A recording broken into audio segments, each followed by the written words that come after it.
అందరు నమస్కారం. నా పేరు నరేష్. వెల్కమ్ బ్యాక్ మన యూట్యూబ్ ఛానల్. అయితే నిన్న మన పొట్టిరెడ్డి నిన్న విజయవాడ వెళ్ళాడు కదా వల్లభనేని వంశీని పరామర్శించడానికి.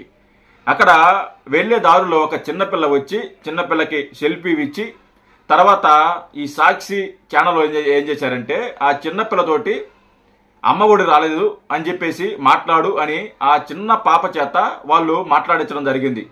మేము చదువుకోలేకున్నాము, మేము ఫీజు కట్టలేకున్నాము, మాకు అమ్మఒడి రావడం లేదు, మా మామయ్య ఉంటే మాకు ఫీజు 15,000 వచ్చిండేది, మేము చక్కగా చదువుకునే వాళ్ళం, ఇప్పుడు మాకు ఫీజులు కట్టడానికి కూడా డబ్బులు లేవు, మేము కష్టపడుతున్నాము అని చెప్పేసి ఆ పాప చేత నిన్న మాట్లాడించడం జరిగింది.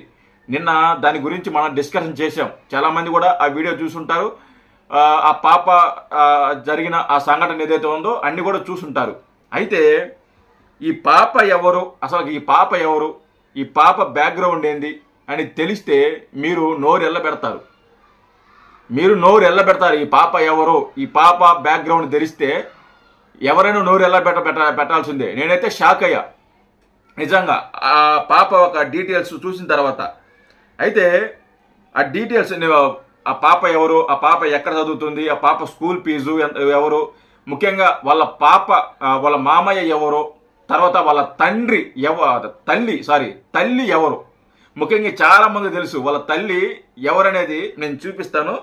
చూస్తే నిజంగా ఆశ్చర్యపోతారు. ఈవిడ కూతురా ఈ చిన్న పాప అని చెప్పేసి మీరే ఆవిడ మీద ఉమ్మేస్తారు. నిజంగా ఉమ్మేస్తారు గ్యారెంటీగా. చూపిస్తాను. అయితే ఈ పాప మీకు ఒక ఫోటో పెడతా చూడండి. ఈవిడ పాప వాళ్ళ తల్లి. ఈవిడ వైసీపీ తరపున డబ్బులు తీసుకొని సోషల్ మీడియాలో పనిచేస్తుంటుంది. చాలామందికి తెలిసి ఉంటుంది.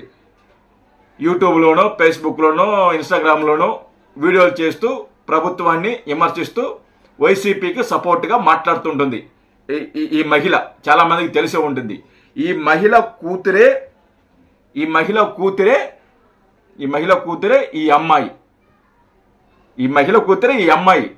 ఈ మహిళ ఎవరు? వైసీపీ కార్యకర్త. వైసీపీ తరపున డబ్బులు తీసుకొని వీడియోలు చేసి ప్రభుత్వం మీద దుష్ప్రచారం చేసే ఒక మహిళ ఈవిడ. అయితే వీళ్ళ మామయ్య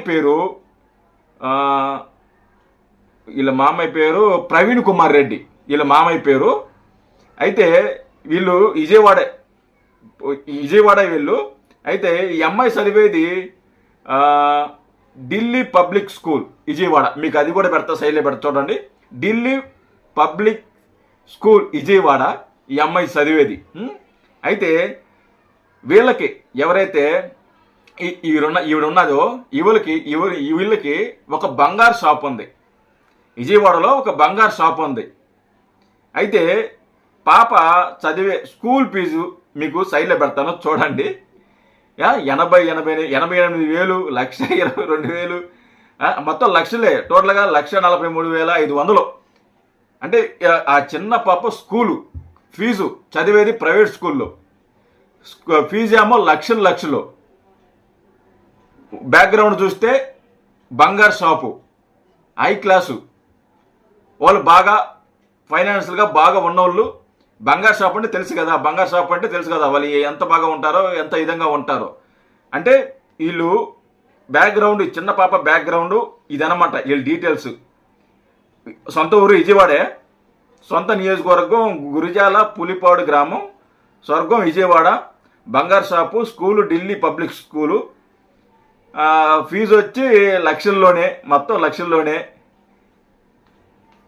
అంటే సోషల్ మీడియా అనుకుంటే ఏమనుకుంటున్నారో ఏమో నాకైతే అర్థం కాల. నిజంగా ఇవన్నీ బయటికి రావనుకుంటున్నారా ఏమో నాకు అది తెలియదు. కానీ ఒక చిన్నపిల్ల చేత మాట్లాడించి ఈ రోజున ఆ చిన్నపిల్లని అవమానించారు. నిజంగా వాస్తవంగా చెప్పాలంటే సొంత తల్లి కూతురిని అవమానించింది. ఈవిడ తల్లి కూతురిని అవమానించింది. కూతురి చేత అమ్మఒడి రాలేదని చెప్పి మాట్లాడించింది. అంటే సిగ్గని పెంచాలా నీకు? కన్న తల్లివే కదా నువ్వు కన్న తల్లివే కదా. కూతురు చేత అబద్ధాలు ఆడించడం సిగ్గని పెంచలేదు నీకు? ఇదా నువ్వు మీ కూతురికి నేర్పించేది? ఇదా కన్న కూతురికి భవిష్యత్తు? ఇదా నువ్వు నేర్పించేది? కన్న కూతురు భవిష్యత్తు ఎలా ఉండాలని నిర్ణయించే తల్లిదండ్రులు. అలాంటి తల్లిదండ్రులే తప్పుడు దారిలో వెళుతూ,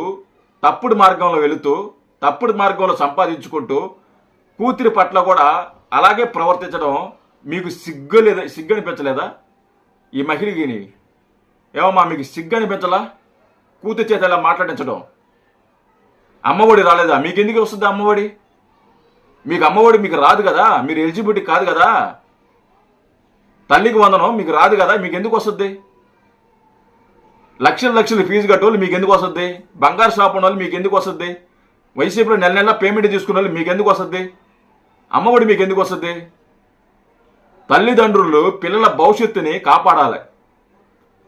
తల్లిదండ్రులు పిల్లల భవిష్యత్తుని వాళ్ళ రాబోయే రోజుల్లో వాళ్ళని తీర్చిదిద్దాలా. అది తల్లిదండ్రులుగా మీకున్న లక్ష్యం. అది వదిలేసి రాజకీయాల్లోకి తీసుకొచ్చి ఈ చిన్న పాప చేత అబద్ధాలు ఆడిచ్చి దీనివల్ల మీ ఏం సంపాదించగలిగారు? ఏం సాధించగలిగారు? ఈ రోజున ప్రతి ఒక్కరు కూడా ఆధారాలతో బయట పెడుతున్నారు. ఈ పాపకు అమ్మఒడి ఎలా వస్తుంది? ఆ ఢిల్లీ పబ్లిక్ స్కూల్లో చదువుతుంది కదా విజయవాడలో, ఆవిడ పాప ఫీజే లక్షలు కడుతున్నారు. అలాంటప్పుడు అమ్మఒడి ఎలా వస్తుందని చెప్పేసి చాలామంది ప్రశ్నిస్తున్నారు. దీనికి సమాధానం ఏం చెప్తారు మీరు? అని బుద్ధుండక్కర్లా? కన్న తల్లివే లేకుంటే ఎవరు నువ్వు అసలుకి? కొంచెం కూడా జ్ఞానం అనేది లేదా, బుద్ధి అనేది లేదా? సరే మీ నాయకుడు అంటే మీకు అభిమానం ఉండొచ్చు, నేను కాదన్ను. మీ నాయకుడితో మీ పాపతో ఫోటో దిగించాలి ఆశ పట్టడం తప్పు కాదు, అంతవరకు ఓకే. దాన్ని ఎవరు తప్పు పట్టరు. నిన్న చిన్న పాప ఆయనతో పొట్టిరెడ్డితో సెల్ఫీ తీసుకోవటం అది కరెక్టే, దాన్ని ఎవరు తప్పు పట్టరు. కానీ పాప చేత అమ్మ ఒడి గురించి మాట్లాడిచ్చారంటే మీకు ఇంకా సిగ్గు అనేది రాలా. అప్పుడే కాదు, ఆ రోజు మాట్లాడిచ్చారు. నిన్నటి నుంచి కూడా ఇంటికి వెళ్ళి సాక్షి వాళ్ళు ఎవరైతే ఉన్నారో ఇంటికి వెళ్ళి ఆ పాప చేత ఇంకా మాట్లాడిస్తున్నారు. ఇప్పుడు ఆధారాలన్నీ బయటకు వచ్చాయి. ఇప్పుడు తల ఎక్కడ పెట్టుకోవాలి? రేపు చిన్న పాపకి తెలిస్తే ఏంటి పరిస్థితి? స్కూల్లో ఎంత అవమానం, తోటి విద్యార్థులతోట ఎంత అవమానంగా ఉంటుంది. కనీసం ఇంగిత జ్ఞానం ఉండక్కర్లా, మీకు కనీసం సిగ్గుండక్కర్లా. ఇదే మీరు పిల్లలకి నేర్పించేది? ఇదే పిల్లలు పెంచే విధానం? ఈవిడ మళ్ళీ వైసీపీ సోషల్ మీడియాలో పనిచేస్తుంది. ఈవిడి కొంచెం కూడా సిగ్గు అనిపించడా? ఇలాంటి ప్రచారాలు చేయటం, ఇలాంటి పిల్లల చేత అబద్ధాలు ఆడించడం, లక్షల ఫీజు, చదివేది ఢిల్లీ పబ్లిక్ స్కూల్లో, బంగారు షాపు. అసలు ఏంటిది ఇది? మీరు మాట్లాడే పాప చేత మాట్లాడించిన మాటలకి మీరు ఉన్న స్టేటస్కి అసలు సంబంధం అసలు ఉందా? అమ్మఒడి ఎవరికి వస్తుంది? పేదలకు వస్తుంది. మీరు పేదలు కాదు కదా, బంగారు షాప్ ఉన్న మీరు పేదలా? చిన్న పిల్ల చేత అబద్ధాలు ఆడించి చిన్న పిల్ల చేత ఇలాగా మాట్లాడించడం చాలా దురదృష్టకరం నిజంగా. అది మీకు మాత్రమే జరుగుతుంది. కన్న తల్లివే లేకుంటే ఎవరు నువ్వు అసలుకి? కొంచెం కూడా బుద్ధి ఉండక్కర్లా? చిన్న పిల్లల చేత ఇలా రాజకీయం చేయించడం, ఇలా మాట్లాడించడం. ఈరోజు మీ డీటెయిల్స్, మీ కథ ఏంది, మీ ఆస్తిపాస్తులు ఏంది, అన్నీ కూడా ఈరోజు సోషల్ మీడియాలో సర్క్యులేట్ అవుతున్నాయి. చాలా మంది ట్రోల్ చేస్తున్నారు. చిన్నపిల్ల చేత డ్రామాలు ఆడిపిస్తున్నారు, చిన్న చేత ఇలా మాట్లాడిస్తున్నారు అని చెప్పేసి ఆ చిన్నపిల్లని కూడా ట్రోల్ చేసే పరిస్థితికి తీసుకొచ్చారు మీరు. ఏ కన్న తల్లిదండ్రులైనా ఇలాంటి దౌర్భాగ్య పనులు చేయబాకండి. కన్న తల్లిదండ్రులు ఇలాంటి దౌర్భాగ్యాలు పనులు చేయబాకండి.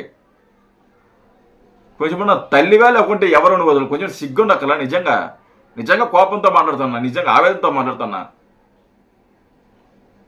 బుద్ధుండక్కర్లా, కొంచెం కూడా సిగ్గు అనేది ఏముండదు. జై హింద్.